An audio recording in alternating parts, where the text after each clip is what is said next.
Halo teman-teman, balik lagi di Boy91. Video kali ini saya akan fokus mengenai perbaikan MN128 yang sudah di-upgrade. Yang ternyata part upgrade itu meninggalkan banyak PR atau banyak yang harus kita setting ulang. Langsung simak videonya, siapkan kopi dan bahan bakar. Gardan, ternyata clearance dari bearing ke housingnya ini ngoblak cuy. Jadi dia rentan stuck kalau posisinya nggak tepat di tengah karena oblak. Ini harus dibenahi terlebih dahulu. Nah, posisi bevel gear ini kan harusnya tepat berada di tengah. Nah, ketika si bearing housingnya oblak, dia akan menggeser posisi si bevel gear ini ke kiri atau ke kanan. Ini yang bikin misalignment gear atau gearnya stuck dan berat. Berisik juga. Motor jadi berat dan gear cepat aus. Berisik kasar. Ini posisi kopel masih belum pas, posisi bearing ke housing masih belum center, kemudian posisi gearboxnya pun juga masih belum pas, ini makanya berisik. Nah, solusi pertama untuk housing bearing oblak ini saya pakai coating ya. Saya pakai coating ke semua bearing housingnya, terutama di inside diameter untuk bevel gear. Hanya untuk inside diameternya ya, atau housingnya aja. Bagian depan, belakang saya pakai Sapporo Ultimate Rock Hard. Atau kalian juga bisa pakai lem super glue opsional ya, tinggal tetesin ke pinset atau apa, tinggal olesin ke bagian inside diameternya. Ingat ya, hanya inside diameter, jangan kena ke bagian aksialnya, karena nanti akan merubah posisi si bearingnya. Nah, ini inside diameter ini khusus agar si bearing terhadap housing ini shrink fit atau dia diam, tidak oblak. Karena idealnya semua bearing manufaktur terhadap housing itu minimal clearance 0 atau shrink fit. Nah, ini coba digetok-getok pun dia nggak lepas ya, minimal dia diam lah, jangan terlalu ngoblak. Jadi nanti yang tersisa hanya clearance dari as terhadap inner bearingnya aja, bukan bearing terhadap housing, itu nggak boleh. Nah, seperti ini, dia nggak terlalu goyang, hanya menyisakan clearance dari as terhadap inner bearingnya aja. Ketika kita putar pun lancar, nggak ada suara berisik dan berat. Sip, lumayan cukup lancar dibanding sebelumnya sampai stuck. Lanjut, masalah kedua, coupler eccentric atau bahasa engineeringnya itu ngageol. Karena ukuran si as terhadap inside diameter si coupler ini longgar, makanya dia posisinya bisa geol. Ketika ditekan dengan baut yang warna merah ini, dia akan menggeser posisi as ke bagian samping ujung si inside diameternya coupler. Ini yang bikin ketika berputar dia geol. Solusinya saya bikin si as terhadap coupler ini seret atau shrink fit, biar ketika ditekan menggunakan baut kutu, dia si posisi as terhadap coupler ini enggak ngegeser ke bagian samping si couplernya. Kemudian untuk aksialnya pun saya tambahkan sim atau ring untuk membatasi gerakan aksial atau eksentriknya. Oke, lanjut, berikutnya masalah gear slip dan coupler slip. Jadi si baut kutu yang ada di coupler dan di gear itu ketika kita kencangkan dia rawan kembali longgar. Makanya solusinya saya pakai lem super glue, tetesin ke jarum biar nggak terlalu banyak, kemudian olesi ke celah antara si baut dengan coupler. Atau kalian bisa pakai threadlock, banyak dijual di pasaran. Gimana cara lepasinnya? Gampang, tinggal pakai viscose remover. Lakukan hal yang sama kayak tadi, tinggal diolesin aja ke bagian yang udah kita lem. Gampang kok. Nah, ini hasilnya.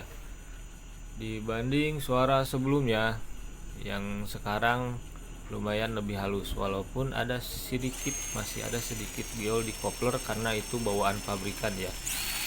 Tapi yang penting di bagian coupler ke as gardan atau as transfer case ke as gearbox itu kita udah minimalisir gerakan eksentriknya. Kalau kalian dengarkan nih, suara dominan atau yang lebih terdengar itu malah suara si motor brushless-nya. Nah, suara gearnya jadi lebih kecil ya, maksudnya dia kalah sama suara si motornya, beda sama yang sebelumnya sampai suara berisik setak.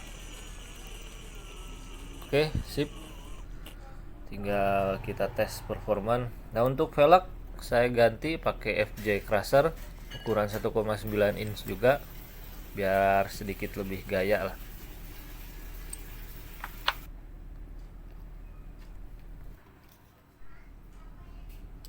Sip, tinggal pasang bodi dan kita test drive. Untuk shockbreaker MJX ini boleh lah, lumayan.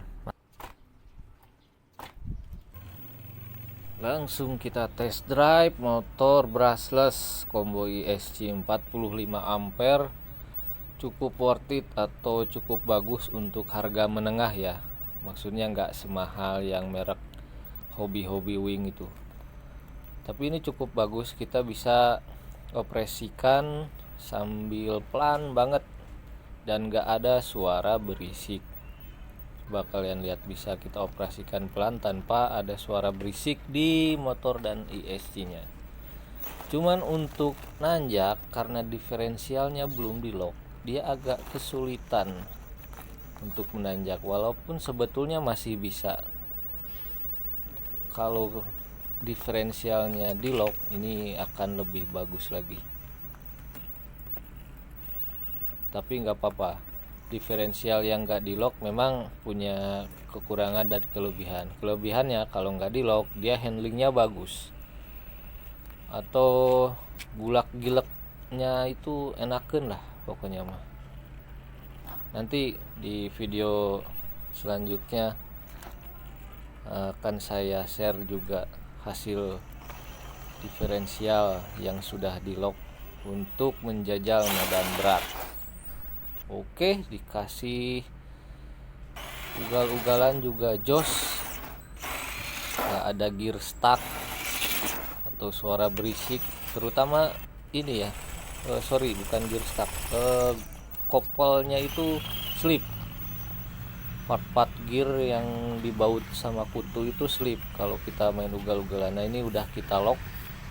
Di video tadi kan kalian lihat itu baut kutu memang rentan longgar, apalagi kalau kita main ugal-ugalan, karena memang dia untuk bebannya cukup besar. Karena bobot mobil ini kemarin saya timbang hampir 2 kilo lebih, malah cukup berat karena part-partnya dia pakai bahan metal. Nah, ini untuk nanjak dia cukup sanggup nanjak, walaupun agak kesulitan karena diferensialnya belum di lock.